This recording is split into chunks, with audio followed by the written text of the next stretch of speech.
உங்கள் மத்தியிலே கர்த்தருடைய ஊழியத்தை செய்ய தேவன் எனக்கு கொடுத்த கிருபைக்காக நான் அவரை மகிமைப்படுத்துகிறேன்.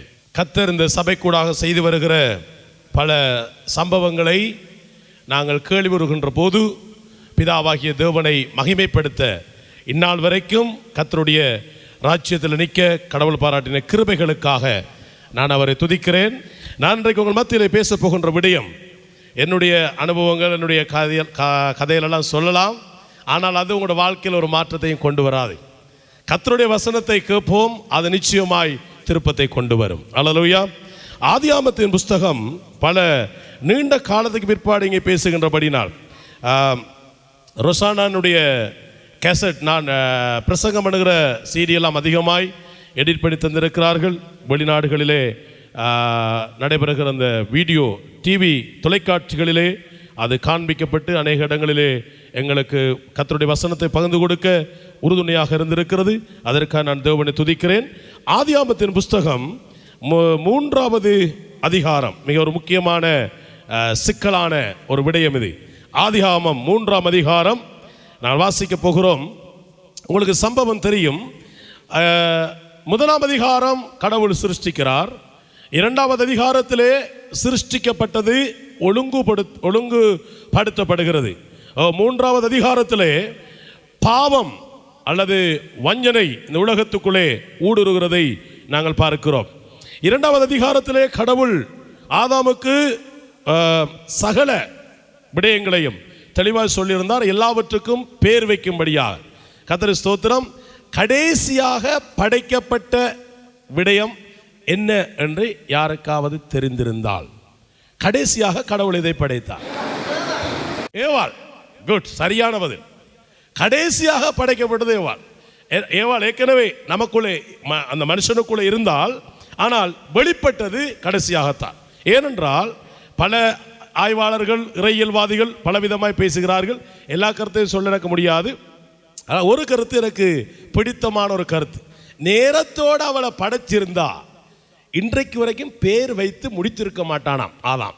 நல்லா பட்டது எனக்கு அது. ஏனென்றா அவன் மயிலை பார்த்து மயிலன்னு சொன்னால் கொஞ்சம் இல்லைப்பா அது வேணாம், வேறொரு பேர் வைப்போம். இப்படியே சொல்லி சொல்லி இன்றைக்கு வரைக்கும் பேர் வச்சு முடிஞ்சிருக்கார். அதனால அவன் இதெல்லாம் அவருக்கு தெரியும். உங்களோட தப்பு கிடையாது, உங்களோட சுபாவமே அப்படித்தான். அல்லேலூயா சொல்லுங்க. நீங்கள் யாரும் பிழை கிடையாது. கடவுள் உங்களை படைக்கிற பொழுது அப்படி தான் படைத்திருக்கிறார். ஆண் என்றால் ஒரு சுபாவம், ஒரு கரெக்டர் இருக்கிறது. பெண் என்றால் அப்படி இருக்கிறது. அவர்களுக்கு திருப்திப்படுத்துவது ரொம்ப கஷ்டமான ஒரு விடயம். அதனால் இந்த குறிப்பிலே கடைசியாக ஏவாளை, ஆதாம் என்று சொன்னால் மனிதன் என்று அர்த்தம். முதல் மனிதன் என்று சொன்னால் இதுதான். எந்த மனிதன் என்று சொன்னாலும் மனுக்குலத்துக்கெல்லாம் தகப்பனாக, தாயாக ஆதாம் ஏவாள் படைக்கப்பட்டிருந்தார்கள். 2வது அதிகாரம் முடிந்து 3வது அதிகாரத்திலே நான் எங்கேயும் பிரசங்கம் பண்ண முதல் முறையாக போனால் ஒரு கதை சொல்கிறது. அந்த கதையை நான் அவளை சொல்லிட்டு தான் போகணும். எத்தனை பேர் நம்புறீங்க பரலோகம் இருக்குண்டு? ஓ, பிள்ளையார் இடத்து வந்துட்டணும். பரலோகம் இருக்கின்றார்கள், நரகம் இருக்கின்றார்கள். பரலோகம் இருக்கின்றார்கள், கையை கீழே போடுங்க. இப்போ சொல்லுங்க, நரகம் இருக்கிறார்கள், நரகம் என்று ஒன்று இருக்குன்னு தெரியும் என்றார்கள். ஓ, சிக்கல் தான். பரலோகம் என்று ஒன்று இருக்கு, நரகம் ஒன்று இருக்கு. இது எங்கே இருக்குன்னு எனக்கு தெரியாது. இது சம்பந்தமாக ஒரு மகாநாடு ஒன்று நடந்தது. அந்த மகாநாட்டிலே எங்கே நடந்ததுன்னா கடலுக்குள்ளே நடந்தது. ஒரு தாய் மீனும் ஒரு தகப்பன் மீனும் அவனை குஞ்சு மீனலாம் நம்மள மாதிரி அல்லது ஆயிரக்கணக்கில் குஞ்சு போடும் மீன் குட்டிகள். அந்த மீன் குஞ்சுக்கெல்லாம் சொன்னது தாயும் தகப்பனும், நீங்கள் இந்த சமுத்திரத்துக்குள்ள எதை வேணுமென்றாலும் சாப்பிடலாம், எங்கே வேணுமென்றாலும் போகலாம், எப்படியும் வாழலாம். ஆனால் ஒரு குக்கில் தூண்டில் ஒரு இறையை போட்டு உங்களை பிடிப்பதற்காக சில சத்துருக்கள் வருவார்கள். அதை மாத்திரம் தொட்டுவிடக்கூடாது, அதை பார்க்கவே கூடாது, அதை கடிக்கவே கூடாது என்று தாயும் தகப்பனும் சொன்னது. நீங்கள் உங்களோட பிள்ளைகளுக்கு சொல்கிற மாதிரி, பிள்ளைகளுக்கு அப்படி சொல்லுவாங்க தானே, அப்படி சொல்கிற மாதிரி சொன்னது. சொன்ன பொழுது எப்பயுமே ஒரு வீட்டில் சரி, ஒரு சபையில் சரி ஒன்று இருக்கும், இடக்கு முடக்கா ஒன்று இருக்கும். அது ஒன்றையும் கேட்காது, தன் இஷ்டப்படி செஞ்சுட்டு போகும். ஏதாவது இடக்கு முடக்கா கேட்கும். உங்கள் வீட்டையும் இருக்குது, எங்கள் வீட்டையும் இருக்கும், உங்கள் வீட்டையும் இருக்குது. அது நியதி, அது தப்பு கிடையாது. ஆனால் அந்த ஒரு மீன் குஞ்சு கேட்டதாம், இதை சாப்பிட்டா என்னதான் நடக்க போகுதுன்னு. அம்மா சொல்லிக்க சாப்பிடக்கூடாது, அப்பா சொல்லிக்காரு சாப்பிடக்கூடாது. இல்லை சாப்பிட்டா என்ன நடக்கும்னு சொல்லுங்க. அப்போ அம்மா அப்பா சொன்னாங்களாம், இதை சாப்பிட்டா உன்னை குறை மேலே இழுத்து எடுத்துருவான். இழுத்து எடுத்தா எங்களை விட்டு நீ பிரிஞ்சு போயிடுவாய். ஒன்று. ரெண்டாவது, உன்னை கரைக்கு கொண்டு போவான், பெரிய வானம், முட்டே கிடையாது, எப்போ விடுமோ தெரியாது. ரெண்டு. மூன்றாவது, உன்னை துண்டு துண்டா வெட்டி போடுவான். நாலாவது, எண்ணெத்தாச்சுக்குள்ளே போடுறானோ நெருப்புக்கு மேலே போடுறானோ என்ன நடக்குமோ தெரியாது, மிச்சமெல்லாம் நாய் சாப்பிடும், ரொம்ப நரகமாக இருக்கும் என்று சொன்னதற்கு அந்த துடினமான மீன்குட்டி கேட்டதான், இதெல்லாம் இந்த கிழவிக்கு யார் சொன்னது? இப்படி நரகம் இருக்கு மோட்சம் இருக்கு அந்த கதை யார் உங்களுக்கு சொன்னது? அப்படிலாம் ஒன்றும் கிடையாது. யார் போய் பார்த்தது என்று அந்த விரண்டாவாதத்துக்கு சில பிள்ளைகள் சில சபை விசுவாசிகள் ஊழியர்களை கேட்கிறது போல அந்த மீன் குஞ்சு தாயையும் தகப்பனை கேட்டது. அதுக்கு அந்த அம்மா சொன்னாங்க, ஆக்கள் இப்படி தான் கதைச்சிக்கிறாங்க, போனவங்க யாரும் திரும்பி வரல கதை சொல்றதுக்கு. போனது தான், நீ வேணுமெண்டா சாப்பிட்டு பாரு. அந்த மீன் குஞ்சு ஒரு முடிவு எடுத்தது, நான் சாப்பிட்றதா என்ன நடக்குன்னு பார்ப்போம்னு சாப்பிட்டது, கதை நடந்தது. சில பிள்ளைகளுக்கு சில விசுவாசிகளுக்கு ஊழியர்கள் அல்லது தாய் தகப்பன்மார் சொல்லுகின்ற கதையினுடைய ஆழங்கள் அர்த்தங்கள் விளங்குவதில்லை, புரிவதில்லை, அறிய அவர் முற்படுவார்கள், ஆபத்திலே மாட்டிக்கொள்வார்கள். இப்பொழுது நான் பண்ண போகிற பிரசங்கமும் சிலருக்கு புரியும், சிலருக்கு புரியாது. புரிகிற ஆட்களுக்காக கர்த்தருக்கு ஸ்தோத்திரம், புரியாட்டியும் கர்த்தருக்கு ஸ்தோத்திரம். யாருக்கு புரியுதோ பிடிச்சுக்கொள்ளுங்க. எல்லாத்துக்கும் கேள்விக்கு பதில் சொல்ல முடியாது. எனக்கு தெரிந்ததை உங்களுக்கு சொல்லுகிறேன். பல ஆயிரம் பிரசங்கிமார், பல நிபுணர்கள், பல நீண்டகால சரித்திரம் கொண்ட திருச்சபை, எத்தனையோ பிரசங்கங்களை நீங்கள் கேட்டிருப்பீர்கள். அதில் ஒரு பிரசங்கமாய் அல்லாமல் இது உங்களோட வாழ்க்கையில் ஒரு பெரிய அசைவை ஏற்படுத்த வேண்டும் என்று நான் ஜெபித்த ஆயத்தத்தோடு வந்திருக்கிறேன். பல பிரசங்கங்கள் இருக்கிறது, ஆனால் கர்த்தர் தெளிவாய் சொன்னார், இதை பேசும்படியாய் கர்த்தர் உங்களோடு பேசுவாராக. ஆதியாகமம் 3ஆம் அதிகாரம் யாராவது ஒருவர் எனக்காய் வாசியுங்கள் 8வது வசனத்தை. பகலில் குளிர்ச்சியான வேளையில் தோட்டத்தில் உலாவுகிற தேவனுடைய சத்தத்தை அவர்கள் கேட்டார்கள். அப்பொழுது ஆதாமும் அவள் மனைவியும் தேவனுடைய சந்நிதிக்கு விலகி தோட்டத்தின் விருட்சத்துக்குள்ளே ஒளித்துக் கொண்டார்கள். எங்க இருக்கிறாங்க? தோட்டத்தின் விருட்சத்திலே ஒளித்துக் கொண்டிருக்கிறார்கள். பாவம் செய்த பிற்பாடு தோட்டத்தின் விருட்சத்திலே ஒளித்துக் கொண்டிருந்தார். ஒரு ஆள் வாசியுங்கள் 2ஆம் அதிகாரம் 17வது வசனம். ஆண்டவர் எல்லா தோட்டத்தையும் உண்டாக்கி கணவன் மனைவியாக ஆதாம் ஏவாளை ஏற்படுத்தி குடும்பமாய் கொடுத்து, இப்பொழுது ஆதாம் வருவதற்கு 2ஆம் அதிகாரத்தில் 17ஆம் வசனத்தில் சொல்லுகிறார், இந்த தோட்டத்திலே கனிகள் இருக்கிறது, எல்லா கனிகளையும் புசிக்கலாம், நன்மை தீமை அறியத்தக்க விருட்சத்தின் கனியை நீ புசிக்க கூடாது. 17ஆம் வசனம் படிங்க.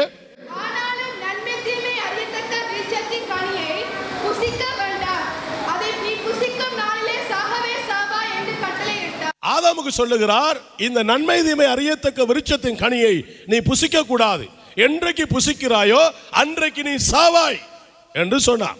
எனக்கு ரொசானா பாடல், அந்த பாடலில் ரொம்ப பிடித்தமான ஒரு பாடல். இன்றைக்கு தான் நான் கேட்டேன். உண்மையாகவே கடவுள் தொடக்கமும் இல்லை, முடிவும் இல்லை, ரூபமும் இல்லை, அவரை கண்டவனவனும் வாழ்ந்ததும் இல்லை. கர்த்தர் சர்வ வல்லமை உள்ளவர். அல்லேலூயா. 115ஆம் சங்கீதத்தை இதற்குள்ளே நீங்கள் போட்டீங்கன்றால் 115வது சங்கீதத்திலே இஸ்ரவேல் மக்கள் மற்ற கண்ணிற்கு காண முடியாது, காதிற்கு கேட்க முடியாது, வாயிற்கு பேச முடியாது சொல்லிக்கொண்டு வருகிற பொழுது என்னுடைய கடவுளை, நாம் ஆராதிக்கிற கடவுளை எப்படி சொல்லுகிறார் என்றால், என்னுடைய கடவுளுக்கு கண்ணில்லை ஆனால் தெரியும், அல்லேலூயா, கையில்லை தொடுவார், வாயில்லை பேசுவார், காதில்லை கேட்பார். அப்படி நம்முடைய ஆண்டவர் அவர் சர்வ வல்லமை உள்ளவராக இருக்கிறார். அந்த தேவன் ஆதாமுக்கு சொல்லுகிறார், ஆதாமே, நீ இந்த தோட்டத்தில் இருக்கிற எல்லாவற்றையும் அனுபவிக்கலாம், நன்மை தீமை அறியத்தக்க இந்த விருட்சத்தின் கனியை புசிக்க கூடாது, நீ புசிக்கிற நாளிலே சாகவே சாவாய் என்று சொன்னார். இப்ப அவர் புசிச்சிட்டார். யார் வந்து கேட்டது? சும்மா டயலாக்கா கதைச்சிட்டு போவோம், நீங்களும் கதைங்க நானும் கதைக்கிறேன், வேற வேற டோன்ல பிரசங்கங்களை வைக்கிறது உண்டு. இது ஒரு சிஸ்டம் தான். இப்போ அம்மா நிற்கிறாங்க, அப்பா நிற்கிறாரு. எப்பயுமே பெண்கள் பிள்ளையா யோசிக்காங்க. நீங்கள் பிள்ளையே கிடையாது. பக்கத்துக்கு பெண்கள்கிட்ட பெண்கள் சொல்லிடுங்க, நம்ம பிள்ளையே இல்லையான்னு இந்த பாஸ்டர் சொல்கிறாருன்னு சொல்லுங்க. சொல்லுங்க பக்கத்தில், நம்ம பிள்ளையே இல்லை, அது உங்களுடைய சுபாவம். அப்படிதான் கடவுள் படைத்திருக்கிறார். பிள்ளையாக இருக்கிற பொழுது பிள்ளை அழ வேண்டும். பிள்ளையாக இருக்கிற காலத்தில் பிள்ளை அழாவிட்டால் பிள்ளைக்கு வருத்தம், பிள்ளைக்கு வேற பிரச்சனை இருக்கிறது. அவை பெண் என்றால் இப்படித்தான். உங்களை உற்சாகப்படுத்த இன்னொன்று சொல்லலாம். இப்போ ஆலயத்துக்கு வெளிக்கிட்டு வருகிறீர்கள், பெண்களும் ஆண்களும். அப்பா ஓடி வாரார் கார், அம்மா பின்னைக்கு இருந்து வருவா. அப்பாட இலக்கு முழுக்க சேர்ச்சிக்கு போகணும், நேரம் போகுது. ஆனால் அம்மா தான் சொல்லுவா, அந்த சன்சைனில் கொஞ்சம் நித்தாட்டுங்க. என்னத்துக்குடி பிள்ளைக்கு ஏதாவது வேண்டணும், நேரத்தோட வேண்டி வைக்க தெரியா, நேரம் போகுது, இப்போ போதும் நம்ம கொம்ப போறார். அப்பா வெளிக்கிட்டா இலக்க நோக்கியே ஓடுவார். அம்மா பிள்ளைக்கு பெம்பஸ் வேண்டணும், பிள்ளைக்கு பிஸ்கெட் வேண்டணும், பிள்ளைக்கு சோடா வேணும். இது உங்களுடைய சுபாவம், இதை மாற்ற முடியாது. இப்படித்தான் கடவுள் உங்களை படைத்திருக்கிறார். அல்லையா சொல்லுங்க. இதுக்கும் சொல்ல மாட்டீங்களா? கோபமா சொன்னாலும் சொல்ல மாட்டேன்றீங்க, உங்களை நல்லதா சொன்னாலும் சொல்ல மாட்டேன்றீங்க. இதுதான் நீங்க. அல்லேலூயா, அல்லேலூயா. இந்த ஏவாள் சர்ப்பத்தோடு ஒரு சம்பாஷணை போகிறது. ஏவாளை இப்ப நீங்க பாத்தீங்கன்னா ஒரு டீச்சர் மாதிரி இருக்கிறா. அவர் கேள்வி கேட்கிறா டீச்சர்கிட்ட. யாரு கேட்கிறா கேள்வி? டீச்சர்கிட்ட யாரு கேள்வி கேட்பா? விஷயம் தெரியாதவன் ஒரு மாணவன். பாம்பு டீச்சரை கேட்குது, டீச்சர், இந்த ஆண்டவர் இந்த தோட்டத்தில் உள்ள கனிகளை எல்லாம் புசிக்க கூடாது, என்ன சொல்லியிருக்கிறாரு, எப்படி கொஞ்சம் விளங்கலை சொல்லுங்க என்று சொன்னப்போ அந்த அம்மா சொல்றாங்க, எல்லாம் ஏ டு சட் வரைக்கும் அவங்களுக்கு தெரிஞ்சது, புரிஞ்சது, அறிஞ்சது, விளங்கினது எல்லாவற்றையும் சொல்றாங்க. சொல்லிட்டு சொன்னாங்க, அதை தொடவும் கூடாது, பார்க்கவும் கூடாது என்று சொல்லி இருக்கிறார் என்று சொன்னாங்க. அப்ப அந்த பாம்பு சொன்னது, அப்படியெல்லாம் ஒன்றும் கிடையாது ஏவாள், இது கூட குறைய கதைக்கிறாய், அதை நீ என்றைக்கு புசிக்கிறாயோ அன்றைக்கு உன் கண் திறக்கப்படும், நீ தேவனைப் போலே மாறுவாய் என்று சொன்னது. எப்படியோ அது வஞ்சித்து விட்டது. இன்னைக்கு நிறைய பேரை சாத்தான் வஞ்சிப்பதற்கு அன்றைக்கும் இன்றைக்கும் நாளைக்கும் வகை தேடி சுற்றி திரிகிறான். பக்கத்தில் கைப்பிடி சொல்லுங்க, பக்கத்தில் கைப்பிடி சொல்லுங்க, பக்கத்தில் கைப்பிடிங்க. சாத்தான் உங்களை வஞ்சிக்கும்படிக்கு அன்றைக்கும் இன்றைக்கும் நாளைக்கும் வகை தேடி திரிகிறான். இப்ப சொல்லுங்க, நீங்க சிக்கப்பற்ற கூடாது. சிக்கப்பட்டா என்ன நடக்கும்? கொரகொரன்னு இழுத்துட்டு போவான். பொலிசுக்கு போவானா, கோட்ஸுக்கு போவானா, ஐசுக்கு போவோமா, ஆபரேஷன் அது எனக்கு தெரியாது. இழுத்துட்டு போவான்னு மட்டும் தான் தெரியும். இழுத்துட்டு போயிடுவான். இப்ப மேடத்தை சந்திச்ச சர்ப்பம் கேள்வி கேட்கிறது, ஏமா இந்த பணத்தை சாப்பிட என்ன? அவன் விளக்கம் கொடுத்தவன் விழுந்து போனான். நிறைய பேர் விளக்கம் கொடுத்து விழுந்து போனாக்கள் நிறைய பேர் இருக்கிறார் சரித்திரத்தில். விளக்கம் கொடுத்து விழுந்து போனவர்கள், விளக்கம் கொடுத்து விழுந்து போறதா விளக்கம்? அப்படி என்றால் நம்முடைய விளக்கம் நமக்கு குழப்பம். உங்களை நான் ஏற்கனவே ஜுத்தில் பேசியிருக்கிறேன், திரும்பவும் சொல்லுகிறேன். நம்ம ஏதாவது ஒரு உண்மையான விடயத்தை உறுதிப்படுத்திக் கொள்வதற்கு உறுதியான அடித்தளம் பரிசுத்த வேதாகமம். அல்லேலூயா, அல்லேலூயா. பரிசுத்த வேதாகமம் அதை உறுதிப்படுத்தினால் அதில் எந்த விதமான குழப்பமும் இல்லாமல், பதட்டமும் இல்லாமல், சந்தேகமும் இல்லாமல் நீங்கள் அதை நம்பலாம், விசுவாசிக்கலாம். எவர் அப்படி பேசினாலும் சரிதான். நான் மட்டுமல்ல, இந்த உலகத்தில் இருக்கக்கூடிய எப்படிப்பட்ட வல்லமையான மனிதன் பேசினாலும் இந்த வேதத்துக்குள்ளே அதை விட்டு பார்க்கும் பொழுது அது சரி என்றால் அதை நீங்கள் உறுதியாய் பிடித்துக் கொள்ளுங்கள். இப்ப விழுந்து போனாங்க, இப்ப ஒழிச்சிட்டு இருக்கிறாங்க. இப்ப ஒழிச்சிட்டு இருக்கிறார். 8ஆம் வசனம் திரும்ப படிங்க. பகலில் குளிர்ச்சியான வேளையிலே தோட்டத்தில் உலாவுகிற தேவனுடைய சத்தத்தை கேட்டு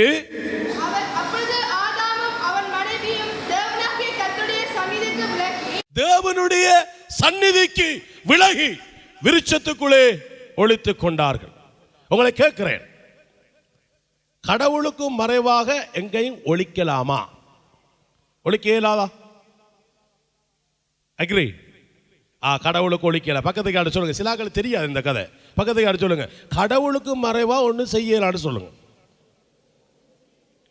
மெய்தானா? தெரியாது எனக்கு. போதருக்கு மறைஞ்சு செய்யலாம், போதர் அம்மாக்கு மறைஞ்சு செய்யலாம், உங்க அம்மாக்கு உங்க அப்பாக்கு மறைஞ்சு செய்யலாம். சர்வ வல்லமை உள்ள ஜீவனுள்ள எங்கள் மத்தியிலே உலகத்திலே அவர் இல்லாத இடமில்லை. அப்படிப்பட்ட தேவனுக்கு மறைவாக நீங்கள் எதையும் செய்ய முடியாது. விளங்குனாங்கள் பட ஆமென் என்று சொல்லுங்க. ஆமென். இவன் ஒளிச்சிட்டு இருக்கிறாங்க. அப்ப உங்களுக்கு தெரியுமா ஆதாம் ஒளித்துக் கொண்டு இருக்கிறது தேவனுக்கு தெரியும் என்று தெரியுமா? Repeat again. உங்களுக்கு தெரியுதா ஆதாம் ஒளித்திருக்கிறது தேவனுக்கு தெரியும் என்று தெரியுமா? தெரியும், தெரியும். இரண்டாவது, ஆதாமுக்கு தெரியுமா நான் ஒளித்திருக்கிறது தேவனுக்கு தெரியும் என்று? முதலாவது கேள்வி பாஸ், உங்களுக்கு 100 மார்க்ஸ் போட்டிருக்கேன் புரோதாரன். இரண்டாவது கேள்வி, ஆதாமுக்கு தெரியுமா நான் ஒளித்துக் கொண்டிருக்கிறது தேவனுக்கு தெரியும் என்று? தெரியுமா? தெரியா? தெரியும் என்றார்கள். தெரியாது. இப்ப குழப்பம் இதுக்குள்ளாண்டைக்கு. தெரியும், தெரியாது. உங்களில் நிறைய பேருக்கு இந்த பிரச்சனை இருக்கு. தெரியும், கடவுளை பார்க்கிறாருன்னு தெரியும், ஆனா பார்க்க மாட்டார் என்று தெரிகிறது. ஏன்னு பாம் ஒளித்துக் கொண்டிருக்கிறார். கடவுளுக்கு மறைவானது ஒன்றுமில்லை. ஆதாம் ஒளித்திருக்கிறது தேவனுக்கு தெரியும் என்றால் ஆதாமிட்டே தேவன் கேட்கிற கேள்வி என்ன? ஆதாமே நீ அப்ப ஏன் கேட்டாரு? அப்படின்னா ஏன் அந்த கேள்வியை கேட்டார்? எல்லா இறையியல்வாதிகளும் சொல்லுவார்கள் தான் ஒரு பாவி என்பதை அவர் உணர வேண்டும் என்று அவர் கேட்கிறார். அப்படியா? அப்படி எத்தனை என்னோட அக்ரி? நான் ஒரு பாவம் செய்து ஒளித்துக் கொண்டிருக்கிறேன் என்பதனை அவர் வாயால அவர் சொல்லணும் என்பதற்காக அவர் இந்த கேள்வியை கேட்கிறார். கடவுளுக்கு ஆதாம் ஒளித்திருக்கிறது தெரியும் என்றால் ஏன் ஆதாம் இடத்திலே கடவுள் கேட்கிறார், ஆதாமே நீ எங்கே இருக்கிறாய்? எனக்கு நிறைய பேர் இங்க இருக்கிறீங்க. உங்க இடத்துல இந்த கேள்வி உங்களோட பேரை போட்டு கேட்டுக்கலாம். எங்கே இருக்கிறாய் என்று ஆண்டவர் கேட்கிறார். அப்படி என்றால் ஆதாம் ஒளித்திருந்தது கடவுளுக்கு தெரியுமா? தெரியா? இப்ப தெரியும் என்றார்கள். கடவுளுக்கு ஆதாம் ஒளித்திருந்தது தெரியும். நிறைய பேர் தெரியான்றீங்களா? அப்ப கடவுளுடைய கரெக்டர் என்ன? எல்லாம் தெரியுமே அவருக்கு. அப்ப என்னதான் சுத்தி சுத்தி சொன்னாலும் நீங்க சொல்ல வேண்டியது கடவுளுக்கு தெரியும் ஆதாம் ஒளித்திருக்கிறது, ஆனால் ஆதாமுக்கு அது தெரியவில்லை. ஏன் தெரியவில்லை? அப்ப ஏன் கடவுள் ஆதாம் இடத்திலே கேட்கிறார் எங்கே இருக்கிறாய் என்று? இதுதான் பிரசங்கம். அவ்வளவுதான். இதை நீங்க நன்றாக புரிந்து கொண்டீங்கன்றால் சரி. ஏன் ஆதாம் இடத்திலே கடவுள் கேட்கிறார் என்றால் இறையியல்வாதிகள் ஆய்வாளர்கள் ஆதாம் நான் ஒரு பாவம் செய்தேன் என்பதை சொல்லுவதற்காக அதை அவரே சொல்ல வேண்டும் என எதிர்பார்த்திருக்கலாம் என்று கருதப்படுகிறது. பாப்போம் ஆதாமுடைய பதில் என்னன்னு பாப்போம். வாசிங்க 9ஆம் வசனம். அப்பொழுது தேவனாகிய கர்த்தர் ஆதாமை கூப்பிட்டு, ஆதாமே நீ எங்கே இருக்கிறாய் என்று கேட்டார். முதலாவது கேள்வி. அதுக்கு அவர பதில படிங்க. தேவனுடைய சத்தத்தை தோட்டத்திலே கேட்டு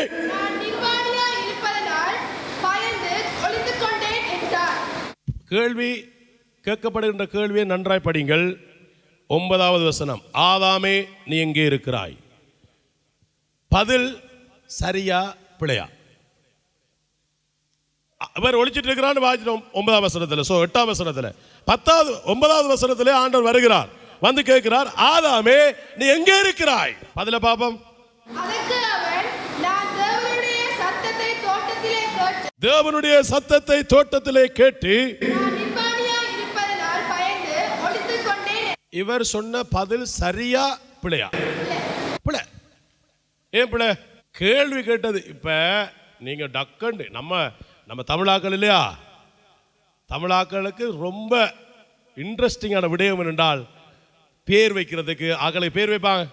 கொஞ்சம் முடியலாட்டி ஒரு பேர் வைப்பாங்க, கொஞ்சம் கட்டையா இருந்தா ஒரு பேர் வைப்பாங்க, கொஞ்சம் குண்டா இருந்தா ஒரு பேர் வைப்பாங்க. அவங்களுக்கு அப்பா அம்மா வேற பேர் வச்சிருப்பாங்க, நம்ம சட பேர் வச்சிரும். இதுல லூக்காவில் இருக்க நினைக்கிறேன், ஒரு அப்பாவுக்கு 2 பிள்ளைகள் இருந்தார்கள். ஒருத்தன் 2 பிள்ளைகள் இருந்தார்கள். என்ன ஓமை அது? ஆறு சொன்ன உங்களுக்கு கெட்ட குமாரம்? நீங்க யாரை கெட்ட குமாரன்னு சொல்றீங்க? அப்பாட சொத்தெல்லாம் அழிச்சிட்டு பிரித்து எடுத்துட்டு போனவன் தானே. உங்களோட பார்வை பிள்ளை. அவன் இல்லை கெட்டகுமாரன், வீட்டை இருந்தானே அவன் தான் கெட்டகுமாரன். ஆனால் அதில் கெட்டகுமாரோட பேரே தமிழன் தான் வச்சது. வேதாமத்தில் எங்கேயும் கிடையாது கெட்டகுமாரன். தமிழன் வச்ச பேர் தான் கெட்டகுமார். ஆனால் அதில் உண்மையான பேர் துளைந்து போன மகன். துளைந்து போன மகன் என்பதுதான் இறையியல் செய்தி. நம்ம தமிழாக்கள் பேர் வைக்கிறதுல கில்லாடிகள். வச்சாண்டா பேர் சரித்திரத்தில் மாறாது, அச்சு குத்திரமாய்த்தான். ஒரு ஆளை பேர் வச்சாண்டா இவையா வாய்காரி, சண்டைக்காரி, சண்டைக்காரன், குளப்படிக்காரன், அப்படி பேர் வச்சா மாறாது. இது இன்றைக்கு வரை, இன்றைக்குள்ள அன்றைக்குள்ள என்றைக்குமே நமக்குள்ளே வந்து கொண்டிருக்கின்ற ஒரு விடயம். இந்த பகுதியிலே கேட்கப்படுகின்ற கேள்விக்கு அவர் ஒரு பிழையான பதிலை சொல்லுகிறார். அந்த பிழையான பதிலை அவர் சொன்னதினாலே அவருக்கு என்ன விளங்குது உங்களுக்கு? அவருக்கு கேள்வி விளங்கிட்டா விளங்கலையா? கேள்வி விளங்கலையா? திரும்ப படிக்க கேள்வியை திருப்பி கேட்போம். ஆதாமே நீ எங்கே இருக்கிறாய்? இப்போ உங்களோட கேட்குற கேள்வி பக்கத்து ஆண்டை பிடிச்சி கேளுங்க, பக்கத்து ஆண்டை பிடிச்சி கேளுங்க. நான் கேட்கல, ஆண்டை கேட்குறான்னு கேளுங்க. நீ எங்கே இருக்கிறாய்? கேட்குதா? பாச பேசியிருந்தாரு, ரொசான பேசியிருந்தாரு. எண்ணில் நிலைத்திருங்கள். நான் அந்த சீரிஸ் பார்த்தேன், கேட்டேன். எண்ணில் நிலைத்திருங்கள். எத்தனை பேர் கேட்டது இந்த செய்தி?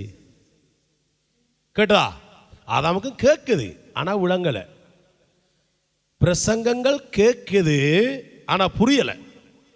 பிரசங்கங்கள் கேட்குது, ஆனால் விளங்கலை.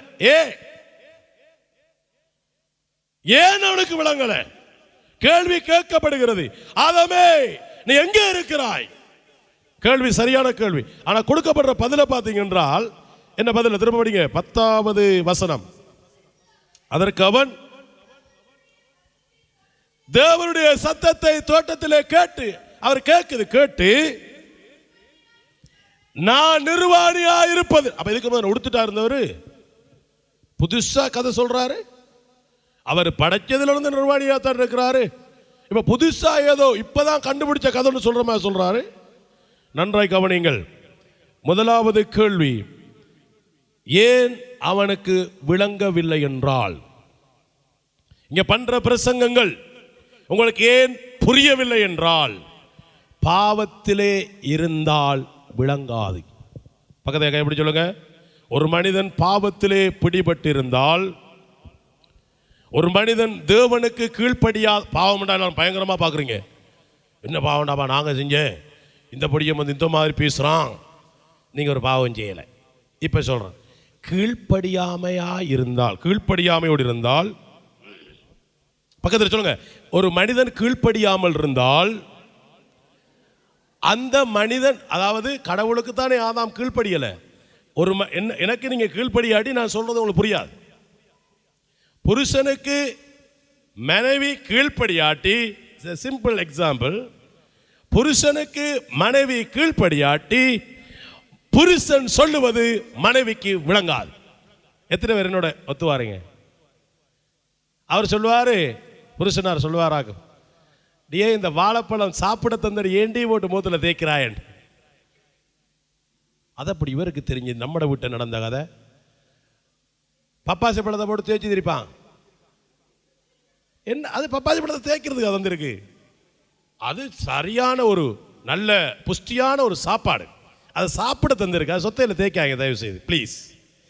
ஆண்டவர் பார்த்தா துக்கப்படுவார்.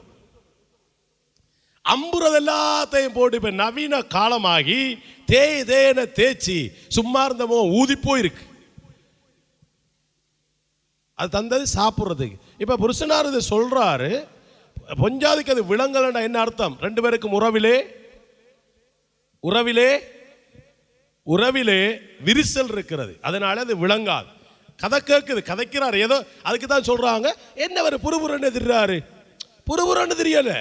இப்போ ஆதாமை நீங்கள் இன்டர்வியூ பண்ணீங்கடா, இப்போ கூப்பிட்டு, இப்போ இல்லை என்னட்டா ஆதாம் வெங்கட சபையிலன்னா ஆதாமை கூப்பிடுவேனா, ஆதாம் ஒரு ஆள் வந்தாரண்டா, அவரை கேட்டீங்கண்டா என்ன ஆண்டவர் பேசுன கேட்கலன்றா, எப்படிலாம் கேட்குறா, ஏன் இப்படி பேசுறா, எனக்கு ஒன்றுமே கேட்கல, ஏதோ புறு கரபரர் வயசு போய்த்தானே அவருக்கு, அவர் இந்த அரணையில் ஏதோ சொல்லி கொண்டிருக்கிறார்.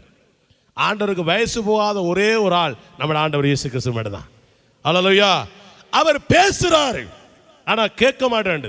விளங்குது, கேட்குது, விளங்கவில்லை. பிரசங்கம் எல்லாம் நல்லா கேட்குது, நல்ல சவுண்ட்ஸ் நல்ல பாக்ஸ் போட்டிருக்கு, நல்ல மிக்சர்ல கணக்கா உங்களுக்கு தாரம், ஆனா கேட்குது விளங்கவில்லை. ஆதாமுக்கும் நடந்த பிரச்சனை என்னவென்றால், ஆண்டவர் கேட்கிறார், ஆதாமே நீ எங்கே இருக்கிறாய்? ஆனா பதில பாருங்க, நான் கேட்டவரா நீ எப்படி இருக்கான்னு கேட்டுதான் சொல்லிக்கலாம், நான் நிர்வாணியா இருக்கேன் ஐயா. நீ எங்க, அவர் கேட்கிறாரு எங்கே இருக்கிறாய்? அவர் தெரியும் இவர் ஒளித்துக் கொண்டிருக்கிறார், அதனால அவர் கேட்கிறார் எங்கே இருக்கிறாய்? அதுக்குரிய பதில் முற்றிலும் பிழை. ஏனென்றால் பாவத்தில் இருக்கிற எந்த ஒரு மனிதனுக்கும் ஆண்டவருடைய சத்தம் கேட்க முடியும், விளங்கிக் கொள்ள முடியாது. ஆண்டவருடைய சத்தத்தை எந்த ஒரு மனிதனும் நன்றாய் கேட்கலாம். பிரசங்கம் எங்க எந்த கூட்டத்திலையும் போய் கேட்டுட்டே இருப்பார்கள், ஒன்றும் விளங்காது. காரணம் என்னவென்றால் பாவம் மனிதனை நிரப்பியிருக்கிறது. பாவம் நீங்க யோசிக்காத, பெருசா கீழ்ப்படியாமை ஆதாமுக்குள் இருந்ததினாலே கடவுளுடைய சத்தத்தை அவன் கேட்டான், ஆனா புரிஞ்சிக்க முடியல. கர்த்தருக்கு கீழ்ப்படியாத குடும்பத்திலே கணவன் மனைவிக்குள்ளே கீழ்ப்படிவுகள் இல்லாமல் போனால், பிள்ளைகள் பெற்றாருக்கு கீழ்ப்படியாமல் போனால், பிள்ளைகள் என்ன சொன்னாலும் பெற்றாருக்கு விளங்காது, பெற்றார் என்ன சொன்னாலும் பிள்ளைகளுக்கும் விளங்காது. எனக்கும் 19 வயசு 18 வயசுல பொம்பளை பிள்ளைகள் இருக்கு. அவங்களுக்கு நான் சொல்லிக் கொடுப்பேன், அப்படி ஒரு அப்பன் சொல்ற கதையாண்டு கேட்பீங்க. நீ ஒரு அப்பனாடான்னு எனக்கு அடிச்சாலும் அடிப்பீங்க, ஆனால் இப்படி தான் சொல்லிக் கொடுத்தேன் பிள்ளைகளுக்கு. இங்கே வாங்க மகால், நீங்கள் யாரையாவது லவ் பண்ணுங்க. என்னது லவ்வா? ஆனால் நானும் லவ் பண்ணி தான் கல்யாணம் கட்டேன். நான் பெரானைக்கு தெரியும், அவர் அந்த ரோட்டில் அடிக்கடி திரிவார் எங்களை பிடிக்கிறதுக்கு. அடிக்கடி திரிவார் என்ன பிடிக்கிறதுக்கு. நான் பொடி விடாமல் அப்போ 2 தடவை பொடி ஓட்டிக்க நினைக்கிறேன். ஸோ என்ன பிள்ளைகளுக்கு சொல்லுவேன், நீங்கள் லவ் பண்ணலாம், ஆனால் இப்போ இல்லை. எப்போ என்ற இடத்த சொல்லுவேன், நீங்கள் யாரை லவ் பண்ணாலும் அவன் ரசிக்கப்பட்டுக்கணும், ஜாதி ரசிக்கப்பட்டுக்கணும். எந்த ஜாதி படித்தவனா படியாவனா அதெல்லாம் தெரியாது எனக்கு, ரசிக்கப்பட்டிருக்கணும். ஆனால் நீ அவன் உன்னை விரும்பி கேட்டாலோ அல்லது நீ அவனை விரும்பி கொண்டாலோ, நீயா முந்தி விரும்பினால் அவன் என்னட்ட கேட்கணும், பாசர் உங்களோட மகளை நான் விரும்புகிறேன் கட்டி தருவீங்களான்னு என்னட்ட கேட்கணும். அவன் தான் துணிச்சக்காரன் உண்டு. 2வது, அப்படி கேட்டதுக்கு என்ன உடனே ஓமடி சொல்ல மாட்டேன், நான் தான் தேர்ட் அம்பையார். அவுட்டா இன்னான்னு முடிவெடுக்க வேண்டிய ஆள் நான் தான். தேட்டம் வேறு தெரிந்தானே, அது பெண்டிங்கில் போட்டு நான் பார்ப்பேன், அது ரீவேஸில் போட்டு பார்ப்பேன், ஸ்பீடாக போட்டு பார்ப்பேன், சுற்றி பார்த்து தேர்ட் அம்பையார் உங்கள் அப்பா தான். அதில் 2வது சொல்லுவாள், நான் கூட்டி வரேன்டா ஒருத்தரண்டு. மூத்தவ சொல்லுவாள், எங்கள் அப்பா உன்னிட்ட போவனாடாப்பா. நான் சொல்லுவேன், பயங்கரமான ஆளவர், நீ போகாதடா, நீ என்னை விரும்பாதடாண்டா சொல்லுவேன். சொல்லுவேன். ஏன் நான் சொல்கிறேன்னா, நான் பொல்லாத ஆள் கிடையாது, கடவுளும் பொல்லாத ஆள் கிடையாது. கடவுள் என்ன சொல்கிறார், சாகவே சாவா என்பதனுடைய அர்த்தத்தை நீங்கள் விளங்கிக் கொள்ள வேண்டும். சாகவே சாவா என்று சொன்ன ஒரு காரணத்துக்காக இந்த ஆதாம் ஒழித்துட்டு இருக்கிறான். ஆதாம் ஒழித்து கொண்டிருக்கிறான். சாகவே செத்துருவோம் போல, இதை சாப்பிட்டுதுனே, அதனால நான் இப்போ செத்துருவனும், அப்போ சாப்பிட்டு செத்துருக்கணுமே, சாகலை. இவர் ஒழித்து கொண்டிருக்கிறார். பதில் கேள்வி கேட்கப்படுகிறது, பதில் சொல்லப்படுகிறது. அந்த பதில் பிழை. உங்களிடத்தில் சில வேளை போதகர், சில வேளை அம்மா அப்பா, சில வேளை உங்களை ஊழியத்தில் நடத்துகிறவர்கள் நேரடியாக விடயத்தை கேட்காமல் மறைமுகமாக கடவுள் கேட்கிறது போல கேள்விகளை கேட்கின்ற பொழுது கையுயர்த்தினால் வாழ்வுண்டு. அல்லேலூயா, அல்லேலூயா. நான் தப்பு பண்ணிட்டேன் என்று அவர் சொல்லியிருக்கணும். இவர் என்ன சொல்லிக்கணும், எங்கே இருக்கிறார் என்று கேட்டால் ஒழித்து கொண்டிருக்கிறேன் என்று சொல்லிக்கணும். சாடமாடியா கொஞ்சம் கூட குறைய சேர்த்து போட்டு கடைசியில் சொல்றார், ஒழித்து கொண்டு இருக்கிறேன் என்று சொல்லுகிறார். அப்போ ஆண்டவர் என்ன சொல்றார் திரும்ப பாருங்க. முதலாவது கேள்வியும் விடையும் பிழை. கேள்வி சரி, விட பிழை. 2வது கேள்வி நான் கேட்கிறேன் உங்களிடத்திலே, தேவன் ஏன் ஆதாமை தேடி வருகிறார்? முதலாவது கேள்வி ஏற்கனவே கேட்டாச்சு, பதில் சொல்லிட்டீங்க, ஒழித்து கொண்டிருக்கிறாள் கேட்கப்படுகிற கேள்வி. 2வது கேள்வி, ஏன் ஆதாமை கடவுள் தேடி வருகிறார்? என்னதுக்காக? பாவம் செய்தபடியால. அதான் ஏன் உங்களை கடவுள் ஏன் தேடி வந்தார்? கடவுளை ஒரு மனிதன் தேடி போனால் அது மதம். கடவுளை ஒரு மனிதன் தேடி போனால் அது மதம். கடவுள் ஒரு மனிதனை தேடி வந்தால் அது மார்க்கம். பெனானன் லீட் பண்ணும்பொழுது சொன்னார், நாங்கள் அவரை தேடவில்லை, அவரே எங்களை தேடி வந்தார். அல்லேலூயா. சாதாரணமாக தேடி வரல, தேவனோடு சமமாயிருப்பதை கொள்ளையாடின பொருளாய் எண்ணாமல் தன்னை தானே வெறுமையாக்கி அடிமையின் சாயலாய் மனித ரூபமாய் மனுவுரு ஏற்று மனுக்குலத்தை மீட்பதற்காய் என் அருமை இரட்சகர் இயேசு இந்த பூமிக்கு இறங்கி வந்தார். எதற்காக? எதற்காக? பாவத்திலிருந்து என்னை விடுவிப்பதற்காக.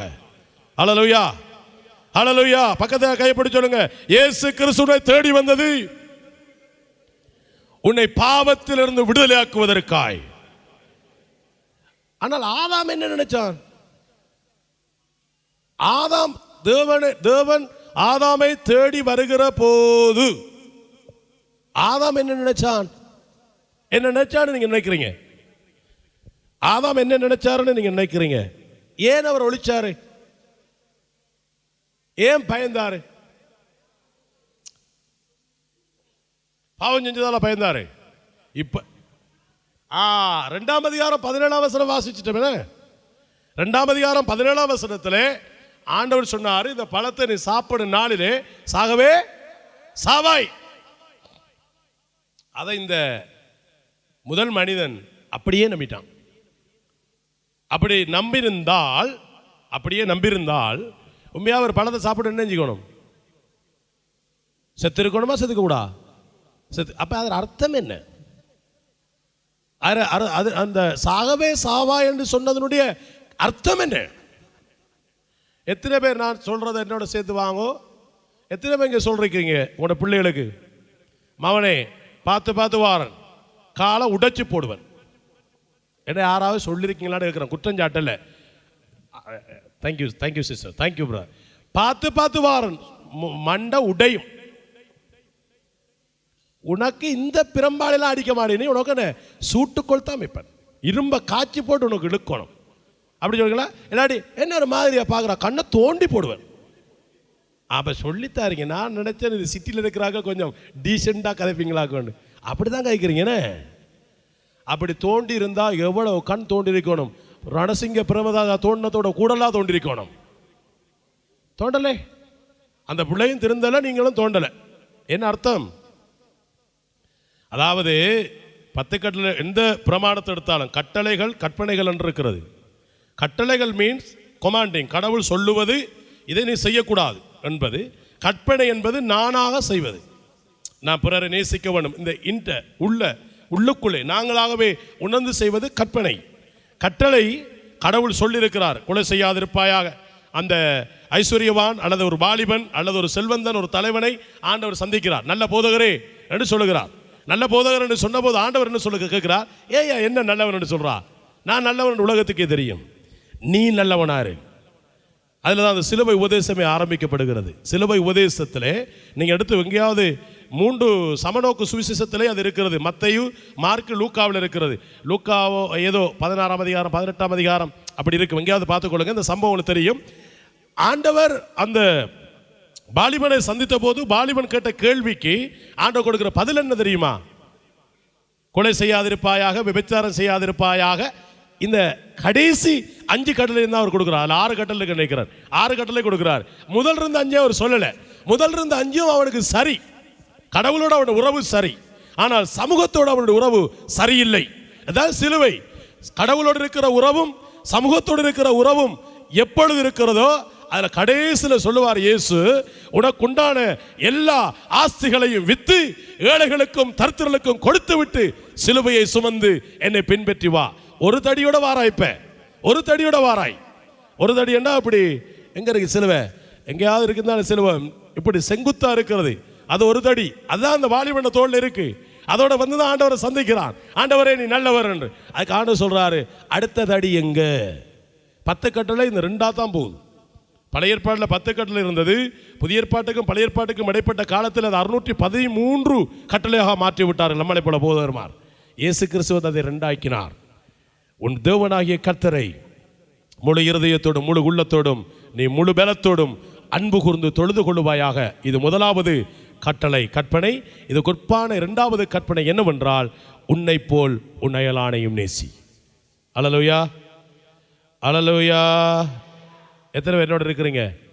நீங்க பிள்ளைகளுக்கு சொன்னீங்களே, உன்னை கொண்டு போடுவேன், அடித்து போடுவேன், இப்படியெல்லாம் சொல்லி எத்தனை பேர் உண்மையை அடிச்சு கொண்டாங்க? ஒன்று இருக்குமே இல்லையா? நல்லாக்கள் நீங்க. உங்களை போலதான் நம்ம ஆண்டவரும். அல்லேலூயா சொல்லுங்க. அவர் சுபாவம் தான் இது. அவர் சாகவே சாவா என்று சொன்னதுக்கு என்ன? அவர் உண்மையாக அவரை கொல்றதுக்காக சொல்லலை. என்னதுக்கு அவர் சொன்னார்? நீ அதை செய்யாத. எந்த கட்டளைக்கு பின்னாலேயும் வருகின்ற பிரின்சிபல்ஸ், நியதிகள் என்னவென்றால், அதை செய்யக்கூடாது என்பதற்காக அதை உரத்து அறுத்து உறுத்து சொல்லப்படுகிறது. விபச்சாரம் செய்யாதே ஏன் சொல்லப்படுகிறது? அது செய்தால் என்ன விளைவுகள் என்று சொல்லப்படுகிறது. ஏனென்றால் அப்படிப்பட்ட தவறை நீ செய்து விடாதே. இதை என்றைக்கு புசிக்கிறாயோ அன்றைக்கு நீ சாகவே சாவா என்று சொன்ன அது அர்த்தம் என்ன? தொடவே சாப்பிட்றாத தயவு செய்து. இந்த அம்மா அப்பா மீன் குஞ்சு, தாய் தகப்பன் மீன் குஞ்சு மீனுக்கு சொன்ன கதையை மனதில் வைத்துக் கொள்ளுங்கள். ஆகவே இயேசு கிறிஸ்து பிதாவாகிய தேவன் ஆதாமை தேடி வருகிறார்.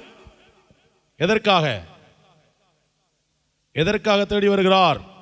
கொல்லுவதற்கா?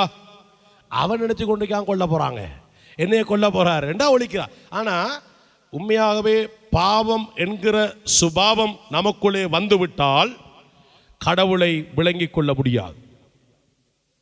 பாவ சுபாவம் கீழ்ப்படியாமையின் ஆதிக்கத்துக்குள்ளே நான் வந்துட்டோம் என்றால் யார் என்னத்தை பிரசங்கம் பண்ணினாலும் புரியவே புரியாது.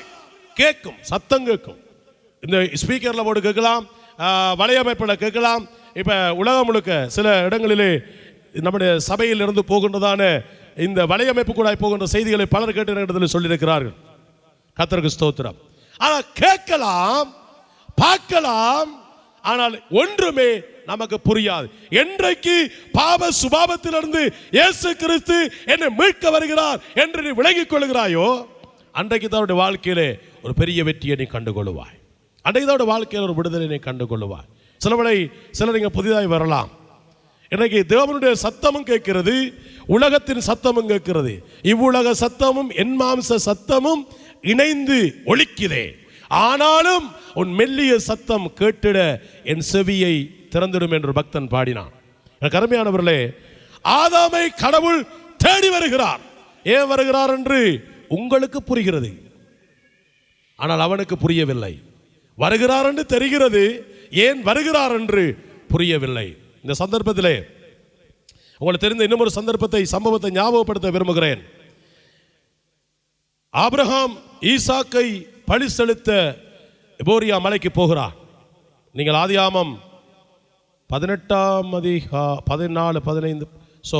அதிகாரத்துக்கு பிறகு ஆபிரகாம் ஈசாக்கு பிறந்து ஈசாக்கு ஒரு 16 வயதாக இருக்கின்ற பொழுது அவனை பலி செலுத்த போகிறான். தேவனுக்கு கீழ்ப்படிந்து பயபக்தியாய் போகிறான். ஈசாக்கை கொண்டு போனார்கள். ஈசாக்கு நிறைய கேள்விகளை கேட்கிறான். அவங்களுக்கு தெரியும், நிறைய முறை கேட்டிருப்பீங்க, அதனால் நான் சொல்ல விரும்பல. கிடத்தியாச்சு, அவனை கைகளெல்லாம் கட்டப்பட்டாச்சு, கொல்லி அடுக்கியாச்சு. கொலை செய்த பிற்பாடுதான் நெருப்பு வைக்க வேண்டும், பலி செலுத்துவதன் முறை. அவனை இப்படி கிடத்திருக்கிறார்கள்.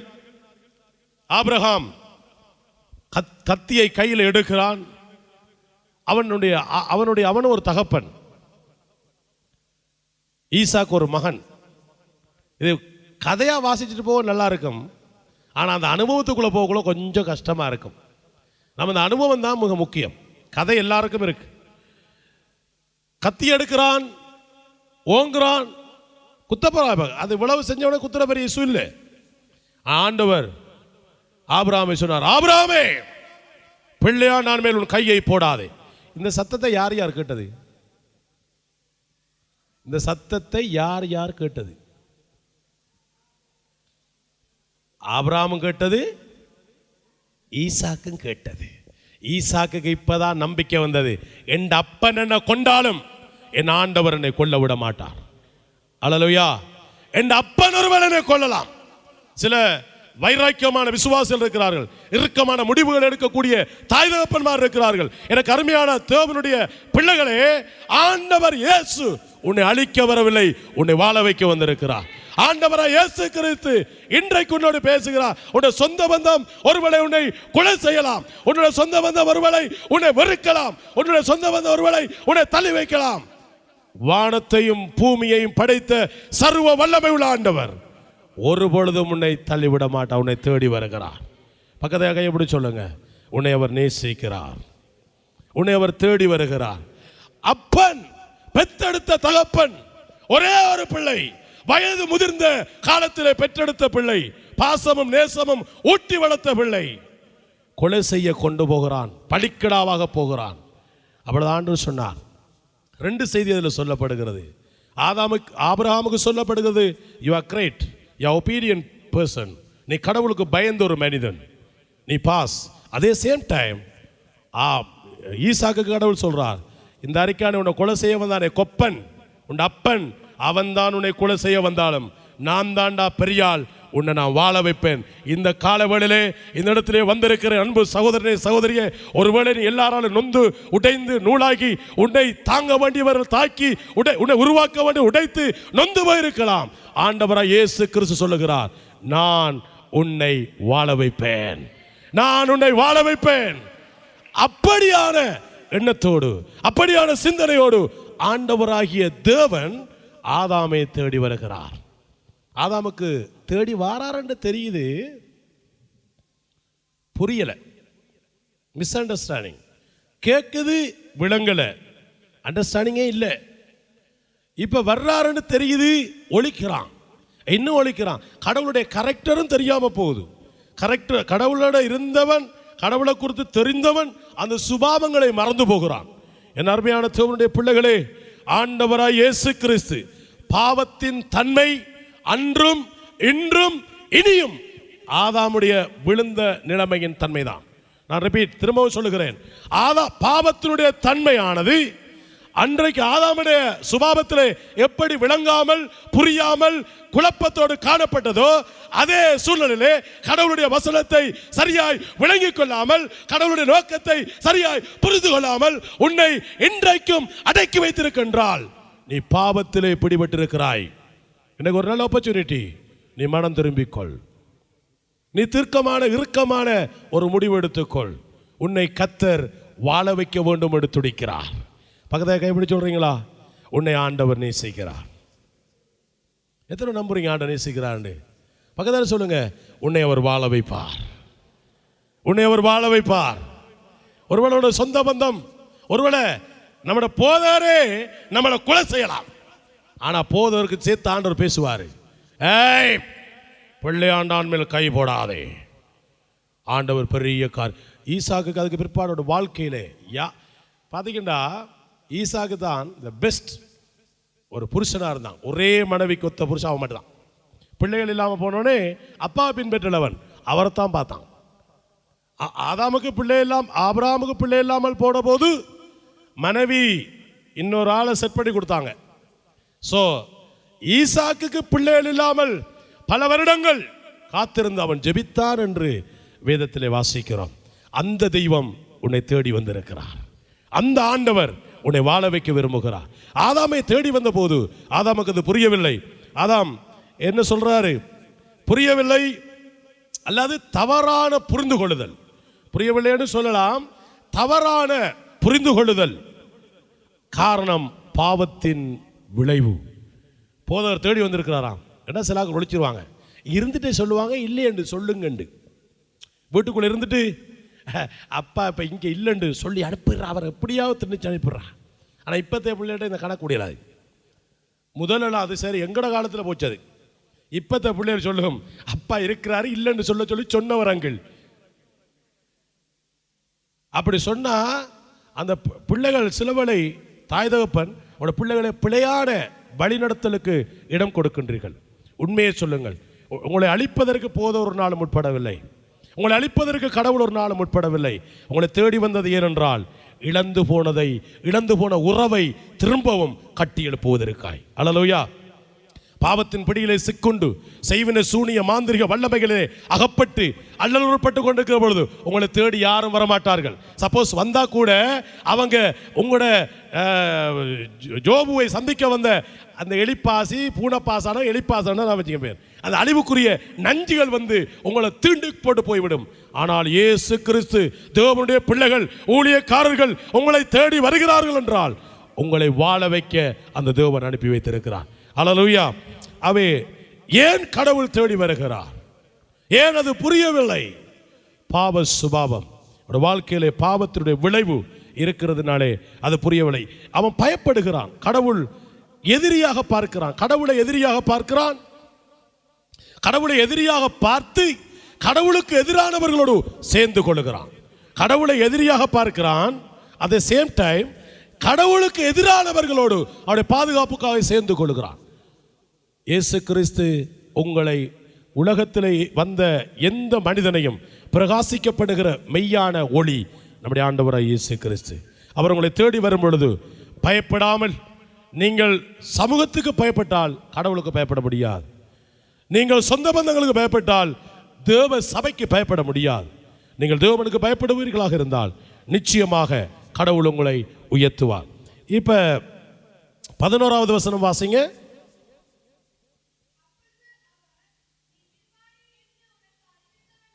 மறைமுகமாய் அவர் கேட்கிறார். நேரடியா பாவத்தை சொல்லி கேட்கறது இல்லை. நம்மளாக்கள் எப்படி கேட்பாங்க? இது ஆண்டவர் பாணி வந்தா, ஏய் என்ன நிர்வாணியா இருக்கிறே, வாசிக்க வாசிக்க 11. நீ நிர்வாணி என்று உனக்கு யார் சொன்னது? என்ன கேள்வி கேட்கணுதுல? இப்போ நீங்களாம் பாவம் செஞ்சுட்டு, நான் ஒரு பாவம் பண்ணிட்டேன், தப்பு பண்ணிட்டேன். பாஸ்டர் வந்து ஒரு நாள் என்னட்ட டைரெக்டா இப்படி கேட்க மாட்டார். அவர் எப்படி கேட்பாரு? எப்படி கேட்பாரு? உங்களோட பாஸ்டர் எப்படி கேட்பாரு? உங்களோட நாம் எப்படி கேட்பட்ட விசுவாசிகள்கிட்ட என்ன சில செய்திகள் கேள்விப்படுகிறேன் ஏண்டா அவங்களுக்கு விளங்கணும் என்ன கேட்குறவன். என்ன களவெடுத்துட்டு உங்களை நீங்கள் களவெடுத்து போலீஸ் பிடிச்சாமேனே எடுத்து நம்ம கேட்கலாமா? கேட்டால் அது தப்பாக போயிடும். ஆண்டவர் அப்படி கேட்கல. என்ன பணத்தை புசித்தாயா என்று கேட்கல. அவர் கேட்கிறாரு, உனக்கு யார் சொன்னது நீ நிர்வாணி என்று என்ற ஒரு டாக்கை கொடுத்து பிரவாசிங்க. ஆஹா, செய்ய வேண்டாம் என்று விடயத்தை செய்து விட்டாயோ, போகக்கூடாதுன்னு சொன்ன இடத்துக்கு போய்விட்டாயோ, பார்க்க கூடாதுன்னு சொன்ன அந்த பிலிமை பார்த்து விட்டாயோ? ஒரு மறைமுகமான கேள்வி. பதில் என்ன வருதுன்னு பாருங்க. பதில் இப்பையும் தவறான பதில் தான் சொல்றார். இவ்வளவு பேசியும் தவறான பதில் தான். பதில படிங்க.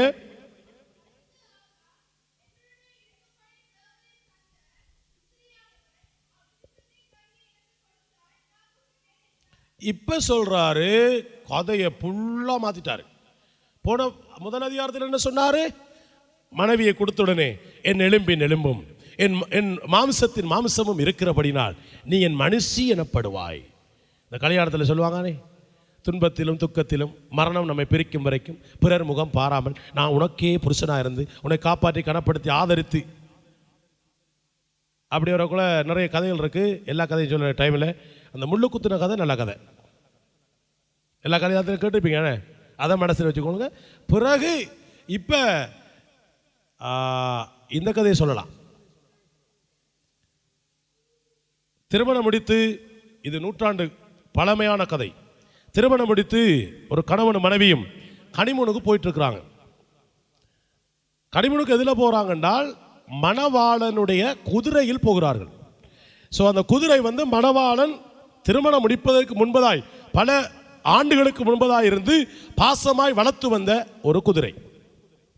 இந்த குதிரையிலே அவர்கள் கனிமூனுக்கு போய் கொண்டிருக்கின்ற பொழுது 2 பேர் அந்த குதிரையில் ஏறினதாலோ என்னமோ அந்த குதிரை மூவ் பண்ண முடியவில்லை. கொஞ்சம் தூரம் போனது களைத்து விழுந்தது, இன்னும் கொஞ்சம் தூரம் போனது களைத்து விழுந்தது. இப்படியாய் போய்கொண்டிருந்த பொழுது புருஷன் அந்த எஜமான் சொன்னான் குதிரையிடத்தில், நாங்கள் கனிமூன் போகிறோம், எங்களோட மூடு அவுட் ஆக்காத, தயவு செய்து இனிமேல் விழாமல் எங்களை கொண்டு போய் சேர்த்துரு. திரும்பவும் பிரயாணம் போனது, அதே ரொட்டேஷன், குதிரை விழுந்து விட்டது. திரும்பவும் சொன்னான், என்னால் நீ பொறுமை கெட்டு போகிறது, நான் என்ன பண்ணுவேன்னே தெரியாது, தயவு செய்து இவ்வளவு நாள் உனக்கு இவ்வளவு சாப்பாடு கொடுத்து உன்னை சுத்தமாய் சுகமாய் வளர்த்ததுக்கு நீ செய்கிற நன்றி கடன் இதுவா, என்னை தயவு செய்து உரிய இடத்துக்கு போகும் வரை கொஞ்சம் ஜாக்கிரதையாக கொண்டு போ, எங்களை கவனமாய் கொண்டு போ என்று சொல்லி சொல்லி கடைசி கட்டமான இயலாமல் போயிட்டு சொன்னான்.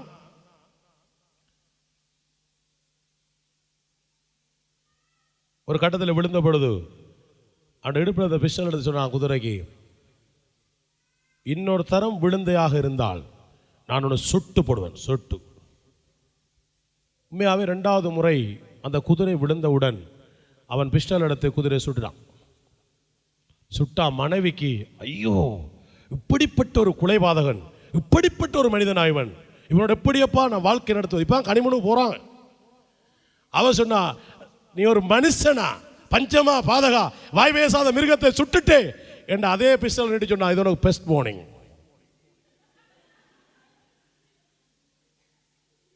திருமணம் முடித்து 40வது ஆண்டு கொண்டாடின பொழுது மீடியா அவர்களை பேட்டி கண்டது.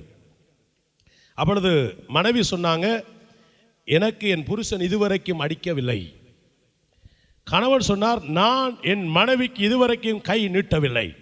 அதுதான் ஏன் ரிப்போர்ட்டர்ஸ் மாறி மாறி மாறி மாறி அந்த தனி ரூமில் போட்டு இன்டர்வியூ, அவர்கிட்ட கேளுங்க, அவர்கிட்ட கேளுங்க, அவர்கிட்ட கேளுங்க, அவர்கிட்ட கேளுங்க. கடைசியாக தான் அந்த அம்மா இந்த கதையை சொன்னாங்க, கனிமுனுக்கு போகல இப்படி நடந்தையா, அந்த குதிரைக்கு first warning, second warning, third warning கிடையாது, சுட்டுட்டான். அதே அந்த பிஸ்டலே மனைவிக்கு நின்று சொன்னாலாம், இதுதான் உனக்கு தர ஃபர்ஸ்ட் வார்னிங்.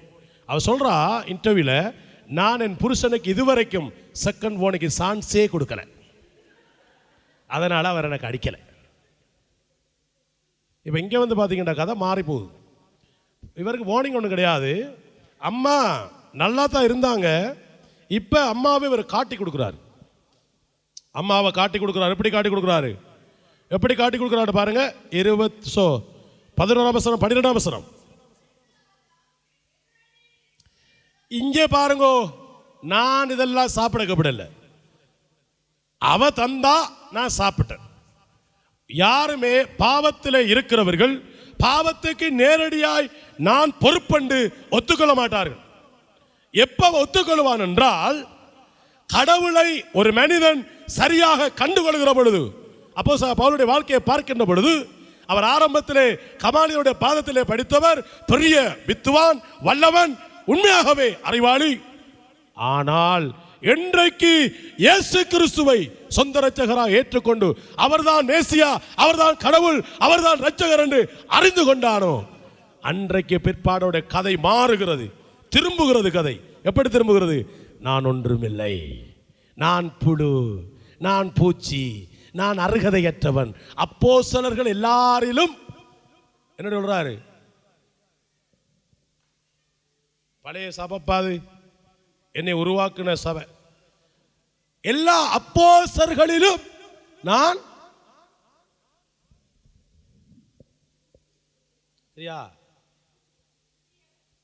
சிறியவன், வேற எல்லாரிலும் நான் சின்னவன். இதுக்கு முதல் கதை வேற. இதுக்கு முதல் அவருடைய கதையை பார்த்தீங்கன்னா வேற கதை. உங்க எல்லாரிலையும் நான் தான்டா கொளர், என்னை விட்டு ஆறே கிடையாது அப்படி போடுவார்.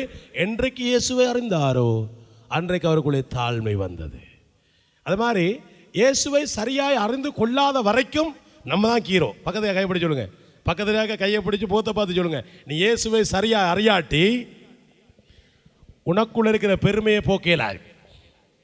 பெருமையாக தான் பேசுவாய், பெருமையாக தான் பாப்பாய், பெருமையாக தான் எல்லாமே பெருமையாக தான் இருக்கும். என்றைக்கு இயேசுவை காணாத ஊழியக்காரர்கள் இருக்காங்க நிறைய பேர். ஒரு பாஸ்டர் சொல்றாரு, இந்தியாவில் கிட்டத்தட்ட 6 லட்சம் போதவர்கள் இருக்கிறார்களாம். அந்த போதவர் சொல்றாரு, நான் சொல்லலை, அந்த 6 லட்சம் போதவருமாறு ரட்சிக்கப்பட வேண்டும் என்று அவர் ஜெபித்துக் கொண்டிருக்கிறார். ஏடா, கடவுளை காணாதவெல்லாம் போதராவதுக்கான். கடவுளை காணாத என்ன செய்கிறான்? தன்னை ஒரு கடவுளை காண்பிக்க முற்படுகிறான். இது இந்தியாவிலே சகஜம். கடவுளை காணாதவன் தன்னை கடவுளாய் காண்பிப்பான். அவனை தான் பிடிச்சி தள்ளி விடுற, துப்பி விடுற, ஊதி விடுற, நான் தானே கடவுள்.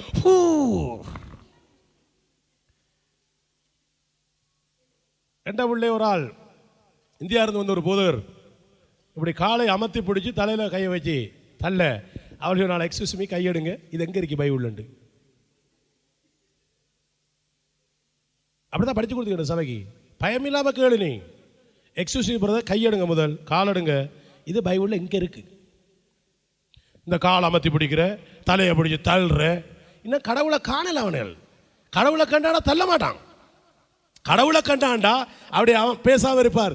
ஆண்டவரே காரியங்களை செஞ்சுட்டு போவார். அல்லேலூயா, அல்லேலூயா. கடவுளை காணாதவன் தன்னை கடவுளாய் காண்பிக்க முற்படுவான். பாவத்தினுடைய ஒரு விளைவுதான் அதுவும். ஆனால் அப்போஸ்தலனாகிய பவுல் என்றைக்கு கடவுளை கண்டு கொண்டானோ அன்றைக்கு சொல்கிறான், நான் சிறியவன், நான் ஏழ்மையானவன், நான் புழு, நான் ஒன்றுக்கும் உதவாதவன், ஒரு பிரயோஜனமும் மாற்ற அற்ப பாவிலே பிரதான பாவி நான் தான் ஐயா. இயேசுவை ஏற்றுக்கொண்டவன் தான் இந்த பதிலை சொல்லலாம். இயேசுவை அறிந்து கொண்டவன் தான் அந்த பதிலை சொல்லலாம். இயேசுவை சொந்த இரட்சகராய் அவரை கடவுளாக புரிந்து கொண்டவன் தான் இந்த பதிலை சொல்லலாம். அவரை கடவுளாக கண்டுகொள்ளாதவன் நான் என்ன தப்பு பண்ணேன், ஏன் பாஸ்டர் கொம்யூனியன் தர மாட்டேன்றாரு, ஏன் என் வீட்டை வரமாட்டேன். நீங்க தப்பு பண்ணினதை ஆதாம் ஒத்துக்கொள்ளவில்லை. சாட்டு போக்கு சொல்லுகிறான். தன்னுடைய அருமந்த அழகான ஒரே ஒரு பொம்பளை இருந்த தேசம் அது. அந்த தேசத்தில் அவளை விட்டா வாழ்க்கையும் இல்லை, அவளையும் விட எத்தனித்தான். ஒரே ஒரு பொம்பளா இருக்கா, அவளையும் காட்டி கொடுத்து பகைமையாக்க முற்படுகிறது பாவத்தின் கொடூருவம். ஆகினாலே இவர் காட்டி கொடுக்கிறாரு. இப்ப அம்மாட்ட வாரம், அம்மா என்ன சொல்றாங்கன்னு பாப்போம். ஆண்டவர் அவர்கிட்ட கேட்டுட்டு அம்மாட்ட கேட்கிற. அம்மாட்ட வசனத்தை படிங்க.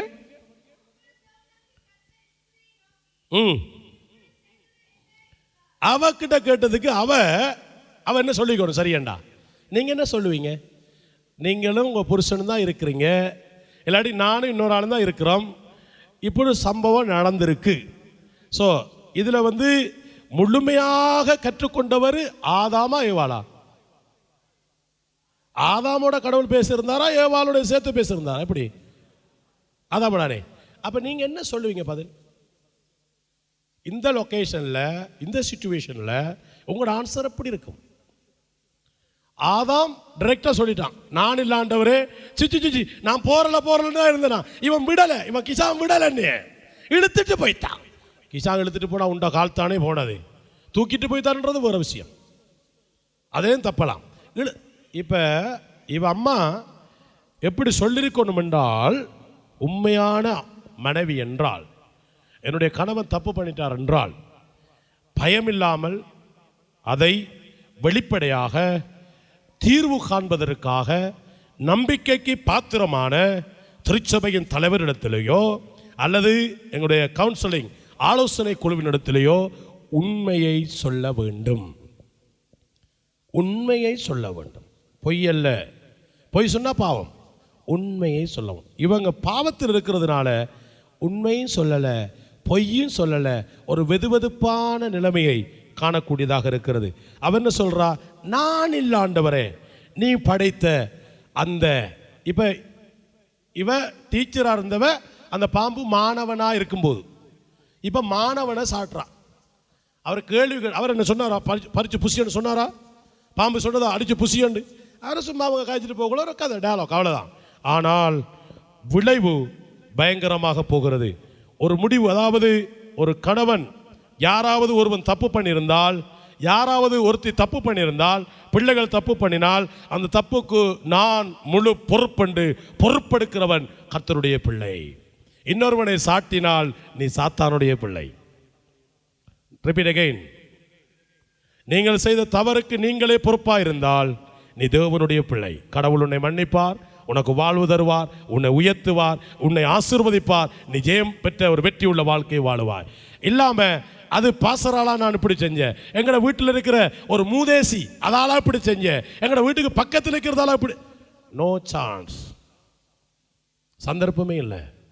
ஆண்டவர் உங்களை உயர்த்த வேணும் என்று விரும்புகிறார். ஆகினாலே முடிவுக்குள்ளே வருகிறேன். எங்களோட வாழ்க்கையை கடவுளுக்கு அர்ப்பணிக்க, கடவுள் கேட்கின்ற எத்தனையோ பிரசங்கங்களை நீங்கள் கேட்கிறீர்கள், ஆனால் இன்னும் விளங்கலை. ஏன் விளங்கலண்டா? பாவம் நம்மளை மூடி இருக்கிறது. பாவத்திலிருந்து நான் வெளியிலே வரணும். உலகம் நம்மளை மூடி இருக்கிறது. சொந்த பந்தங்கள், கலாச்சாரங்கள் எங்களை மூடி இருக்கிறது. நிறைய விடயங்களை நாம் சொல்லலாம். நான் முடிக்க விரும்புகிறேன். நேரம் கடந்து போகிறபடினால் எங்களை நாங்கள் கர்த்தருடைய கரத்தில் ஒப்புக் கொடுக்க போகிறோம். என்னுடைய பாவத்தில் இருந்து என்னை விடுதலை ஆக்குவதற்காய் என்னுடைய அருமையான ஆண்டவர் இயேசு பூமிக்கு கடந்து வந்தார். அவர் உன்னை தேடி வருகிறார். அவர் உன்னை கொலை செய்வதற்காக அல்ல, உன்னை தண்டிப்பதற்காக அல்ல, உன்னை அடித்து அழிப்பதற்கு அல்ல, உன்னை கொல்லுவதற்கு அல்ல, உனக்கு இன்னும் ஒரு சந்தர்ப்பத்தை தருவதற்காகவே ஆண்டவர் வருகிறார். இன்றைய ஆராதனையும் கூட உனக்கு ஒரு சந்தர்ப்பமாக இருக்கலாம். இன்றைய நாளும் கூட உனக்கு ஒரு சந்தர்ப்பமாக இருக்கலாம். ஆண்டவர் விரும்புகிறதை செய்வதற்கு உன்னுடைய வாழ்க்கையில் இடம் இருக்குமாக இருந்தால், கீழ்ப்படியாமை தான் பாவம். தாய் தகப்பனுக்கு பிள்ளைகள் கீழ்ப்படியாமல் போவது பெரிய பாவம். கணவனுக்கு மனைவி கீழ்ப்படியாமல் போவது பெரிய பாவம். அதை கடவுள் பாவமாக பார்க்கிறார். ஆகவே ஒருவேளை நாங்கள் தவறு செய்திருக்கலாம். எங்களுடைய வாழ்க்கையிலே கடவுளோடு நல்ல உறவை, அந்நியோன்யத்தை, இந்த குட் ரிலேஷன்ஷிப் கடவுளோடு சரியாக இருக்குமாக இருந்தால், நிச்சயமாக அந்த ஆண்டவர் எங்களை அழைத்தவர், எங்களை தெரிவு செய்தவர், எங்களை அபிஷேகம் பண்ணினவர், எங்களுடைய பாவங்களை கழுவினவர், எங்களை சுத்திகரித்தவர், கூப்பிட்ட சத்தத்துக்கு பதில் கொடுத்தவர் இன்றைக்கும் உங்களுடைய வாழ்க்கையை உயர்த்த வல்லமுள்ளவராக இருக்கிறார். ஆகவே நான் என்னை ஒப்புக் கொடுக்க விரும்புகிறேன். அப்படிப்பட்ட சர்வ வல்லமை உள்ள தேவனுக்கு எங்கே நான் ஒழிக்க முடியாது, எதை நான் அவருக்கு மறைவாய் செய்ய முடியாது. அவருக்கு தெரியாமல் செய்கிறேன் என்று நினைத்தாயா இருந்தால் நீ பாவத்தின் பிடியில் அகப்பட்டிருக்கிறாய். என் அன்பு சகோதரனே, என் அன்பு சகோதரியே, அவருக்கு தெரியாமல் எதையும் செய்ய முடியாது. அவருக்கு முன்பதாக எல்லாம் வெளியரங்கமாக இருக்கிறது, எல்லாம் நிர்வாணமாக இருக்கிறது. தேவனுக்கு முன்பதாக எதையும் ஒழிக்க முடியாது. அவர் எல்லாம் அறிந்தவராக இருக்கிறார். இந்த காலையிலே, இந்த மத்தியான வேளையிலே அந்த தெய்வத்திடத்திலே நான் சரணடைய விரும்புகிறேன். என்னை ஆண்டவர் தேடி வந்திருக்கிறார். என்னை உயர்த்துவதற்காக அவர் தேடி வருகிறார். என்னை சுகமாக்குவதற்காக அவர் தேடி வருகிறார். எனக்கு காயங்கட்டவே அவர் தேடி வருகிறார். என்னை நல்வழிப்படுத்தவே அவர் தேடி வருகிறார். ஏன் நான் ஒழித்து கொண்டிருக்க வேண்டும்? இதோ நான் வருகிறேன், என் ஒப்புக் கொடுக்கிறேன் என்று. உங்களை யார் உங்களை ஒப்புக் கொடுக்க விரும்புகிறீர்கள்? மீதியான நேரத்தை நான் போத இடத்தில் ஒப்புக் கொடுக்க விரும்புகிறேன். ஆண்டவரிடத்தில் எங்களை முழுமையாக ஒப்புக் கொடுக்கிற பொழுது தொடர்ந்து தேவனுடைய பிரசன்னம், தேவனுடைய சத்தம் உங்களுக்கு கேட்கட்டும். அந்த சத்தம் கேட்கிறது மட்டுமல்ல, என்ன கதைக்கிறார் என்பதை நன்றாய் நீங்கள் விளங்கிக் கொள்ளுங்கள். ஆண்டவர் உங்களோடு பேசுவாராக. எங்களை கண்களை மூடி அப்படியே தலைகளை தாழ்த்தி ஒப்புக் கொடுத்து நாங்கள் செப நிலையில் இருப்போம்.